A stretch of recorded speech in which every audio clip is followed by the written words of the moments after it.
तो दोस्तों आज हम लाए हैं कंस्ट्रक्शन के काम में इस्तेमाल होने वाली मज़ेदार मशीनों और तकनीकों की जानकारी लेकर, जो कि वाकई में आपका काफ़ी ज्ञान बढ़ाने वाली हैं। तो इस वीडियो को शुरू से लेकर अंत तक पूरा जरूर देखिएगा ताकि आप कोई भी महत्वपूर्ण जानकारी मिस ना कर दें। प्रोग्रेस ग्रुप आज के समय में बहुमंजिला इमारतों के निर्माण के दौरान उनमें बनने वाली सीढ़ियों को फैक्ट्री में तैयार किया जाता है।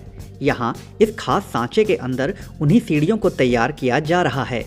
कारीगर इसके अंदर सरियों की लेयर को बिछा देते हैं और इसके बाद इन सरियों की लेयर के ऊपर लकड़ी के सांचों को सीढ़ी में स्टेप तैयार करने के लिए फिक्स कर दिया जाता है और फिर इसके ऊपर कंक्रीट का मिक्सचर डाल दिया जाता है और उस कंक्रीट के मिक्सचर के सूख जाने के बाद यह सीढ़ी बनकर तैयार हो जाती है, जिसके बाद इसे उठाकर बिल्डिंग में लगाने के लिए ले जाया जाता है। डूइंग लाइट इटालिया यहाँ यह शख्स इस लचीली धातु की शीट को एक गोल बेलन का आकार दे रहा है और जिसका काम सूरज की रोशनी से रिफ्लेक्शन के द्वारा घर को रोशन करने का होता है। इस प्रकार का टूल उन लोगों के लिए काफ़ी फायदेमंद होता है जिनके घर के अंदर रोशनी का कोई स्रोत नहीं होता और जहाँ वे केवल दिन के समय ही जाते हैं, तो वहाँ इस टूल को लगा देने से उनका वह स्थान किसी बल्ब के द्वारा घर को रोशन करने की भांति रोशन होने लगता है। इस धातु की शीट को गोल बेलनाकार रूप दे देने के बाद इसी के साथ आने वाले टूल, जो कि उपकरण का मुख्य भाग होता है, को इस बेलनाकार शीट के साथ फिक्स कर दिया जाता है और जिसके बाद इसे छत पर फिक्स करने के लिए चिमनी जैसा छेद पहले से तैयार कर रखा होता है और वहां इसे लगाने के लिए उसके ऊपर शक्तिशाली ग्लू का इस्तेमाल किया जाता है और इस लंबे बेलनाकार टूल को टिका दिया जाता है और जब इसके अंदर वाले भाग को भी फिक्स किया जाता है तो घर के अंदर मानो किसी बड़े बल्ब की भांति रोशनी होने लगती है।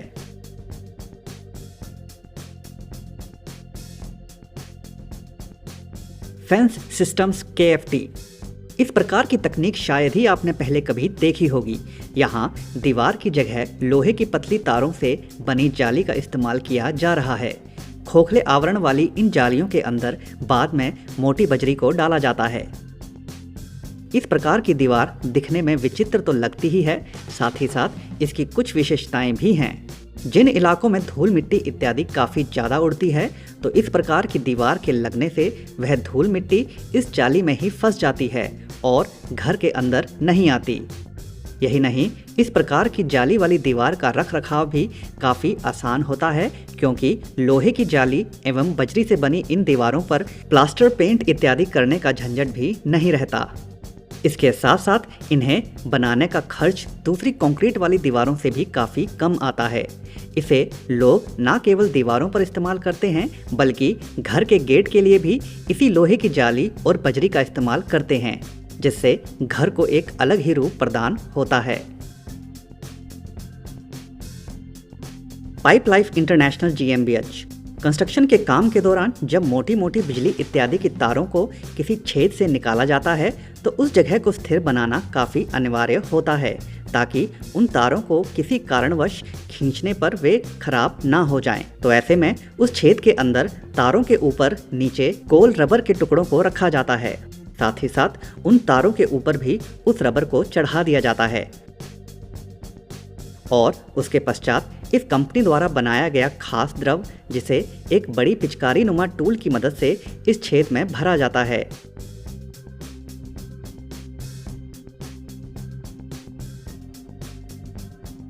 इसे पूरी तरह भर देने के बाद इस द्रव को कारीगर दबा दबा कर दीवार के बराबर समतल कर देता है। वूबा रेसिन प्रोडक्ट्स पानी के इस फर्श पर गिरते ही यह फर्श तुरंत ही सूख जाता है। ऐसा आम फर्श के साथ संभव नहीं हो सकता, तो यहाँ कुछ इसी प्रकार के खास फर्श को तैयार करने के लिए जमीन पर पहले अनेक छेदों वाले प्लास्टिक की शीट को बिछाया जाता है, जो ऊंचाई में 1 से 1.5 इंच ऊंचा भी होती हैं। इसके पश्चात इसके ऊपर कारीगर बारीक बजरी को डालता जाता है। इसके पश्चात इस कंपनी द्वारा बनाया गया खास इपोक्सी रेसिन नामक द्रव, जिसे इसी बारीक बजरी के साथ मिक्स करके एक मिक्सचर को तैयार कर लिया जाता है और उसके बाद कारीगर इस मिक्सचर को नीचे बिछाई गई प्लास्टिक की शीट के ऊपर डाली गई बजरी के ऊपर डालता जाता है और साथ ही साथ उसे समतल भी करता जाता है, क्योंकि अगर ऐसा ना किया जाए तो वह तुरंत ही ठोस हो सकती है, तो उसे तुरंत ही समतल कर फर्श का रूप दे दिया जाता है और उसके बाद इस फर्श के ऊपर आप वह सभी प्रकार के क्रियाकलाप कर सकते हैं जो दूसरे आम फर्श पर आप करते हैं, लेकिन इसके ऊपर पानी टिकता नहीं है क्योंकि वह इसके नीचे लगी प्लास्टिक की जाली में पहुंचकर बाहर निकाल दिया जाता है। Stone wrap. यह शख्स इस बॉक्स में से कुछ पत्थर के टुकड़ों को बाहर निकालता है जो पहली नज़र में किसी पत्थर की ही भांति प्रतीत होते हैं, मगर इन्हें कृत्रिम रूप से फैक्ट्री में तैयार किया गया होता है। इस प्रकार के कृत्रिम पत्थरों को कई लोग अपने घरों के अंदर दीवारों पर लगवाते हैं, दीवारों को एक अलग रूप देने के लिए। तो यहाँ कारीगर कंक्रीट मिक्सचर को तैयार कर लेने के बाद इन कृत्रिम पत्थरों को दीवार पर लगाता जाता है। इन्हें दीवार पर लगाना तो सरल होता है, मगर इसे लगाने वाले कारीगर का भी इस काम में थोड़ा माहिर होना अनिवार्य होता है, ताकि इन अलग अलग प्रकार के पत्थरों को वह दीवार पर लगाकर एक सही डिज़ाइन उभार सके। इन्हें दीवार पर लगा देने के बाद इनके जोड़ों वाले भाग को एक शंकुनुमा कीप में सीमेंट डालकर भरा जाता है दीवार को फिनिशिंग प्रदान करने के लिए।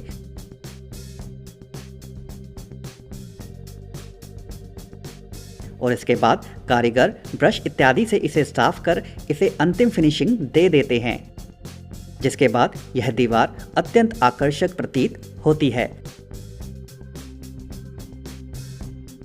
Power curbers and power pavers. सड़क किनारे बनाए जा रहे इस नाले के लिए एक बड़ी ही क्रांतिकारी मशीन को इस्तेमाल में लाया जा रहा है। सड़क के किनारे नाले के तल को बना देने के बाद इस मशीन के माध्यम से दोनों तरफ की दीवारों को बनाया जा रहा है, जिसके लिए नाले के दोनों तरफ पहले से ही सरियों की लेयर को खड़ा कर रखा होता है, जिसके बाद इस मशीन में निरंतर कंक्रीट के मिक्सचर को डाला जाता रहता है और यह मशीन धीरे धीरे चलते हुए उन खड़े किए गए सरियों के ऊपर कंक्रीट मिक्सचर को भरती जाती है और साथ ही साथ उन्हें ठोस भी करती जाती है। और यही नहीं, इसी मशीन के साथ साथ चल रहे कारीगर कंक्रीट से बनी इस नाले की दीवारों को अंतिम फिनिशिंग भी देते जाते हैं, जिससे एक ही दिन के अंदर नाले को तैयार किया जाता रहता है।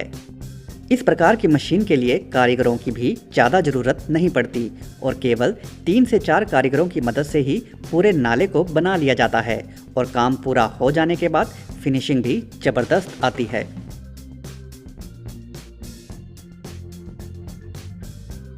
साइवर्ट SE। यहाँ इस कंपनी द्वारा इपोक्सी रेसिन नामक द्रव का प्रयोग करके सीढ़ियों को अंतिम फिनिशिंग दी जा रही है। कारीगर सीढ़ी की सतह पर शक्तिशाली ग्लू लगाता जाता है और फिर कारीगर इसके ऊपर बनाए गए इस मिक्सचर को लगाता जाता है। यह मिक्सचर ग्लू के साथ चिपक कर तुरंत ही पकड़ बना लेता है। साथ ही साथ कारीगर इसे समतल कर फिनिशिंग भी देता जाता है। कारीगर पहले सीढ़ी के ऊपर इसे लगाता है, बाद में वह इसे सीढ़ी के साथ वाली जगह पर भी शक्तिशाली ग्लू लगाकर इस मिक्सचर को लगाता जाता है। हालांकि सीढ़ी के किनारों पर पहले से ही एल्यूमिनियम की छड़ें लगाकर रखी गई होती हैं ताकि इस सीढ़ी के किनारे सुरक्षित रहें, इन्हें लगातार इस्तेमाल करते रहने के दौरान। इसके बाद फिर अंत में कारीगर इस कमरे में फर्श को भी तैयार करता है, जिसके लिए वह पहले फर्श को सीमेंट के घोल से चिकना एवं समतल बना लेता है और उसके सूखने पर शक्तिशाली ग्लू को लगाकर उस पर भी इपोक्सी रेसिन वाला कंक्रीट मिक्सचर डाला जाता है और उसके बाद यह कमरा विचित्र एवं अत्यंत आकर्षक नजर आने लगता है।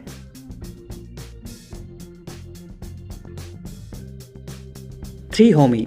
आज के समय में कई देशों में कुछ इस प्रकार के ब्लॉक्स का इस्तेमाल किया जा रहा है। इन ब्लॉक्स को एक विशेष आकार में तैयार किया गया होता है, जिसके कारण जब इन्हें एक के ऊपर एक रखा जाता है तो यह आपस में लॉक हो जाते हैं, जिससे इन्हें आपस में पकड़ बनाए रखने के लिए सीमेंट इत्यादि की आवश्यकता नहीं पड़ती। साथ ही साथ इनके अत्यधिक मोटा होने के कारण एक दीवार को तैयार करने में भी केवल कुछ ही मिनटों का समय लगता है। यूं तो इन ब्लॉक से बनी दीवार मजबूत होती हैं, मगर इन्हें और अधिक मजबूत बनाने एवं इन्हें फिनिशिंग देने के लिए इनके ऊपर प्लास्टर कर दिया जाता है और खिड़की दरवाजे इत्यादि भी लगा दिए जाते हैं, जिसके बाद केवल एक ही दिन के अंदर यह छोटा कमरा बनकर तैयार हो जाता है। तो दोस्तों, आज की वीडियो में बस इतना ही। अगर यह वीडियो आपको पसंद आई हो तो वीडियो को लाइक ज़रूर कर दें और अगर चैनल को अभी तक सब्सक्राइब नहीं किया है तो सब्सक्राइब भी ज़रूर कर लें। धन्यवाद।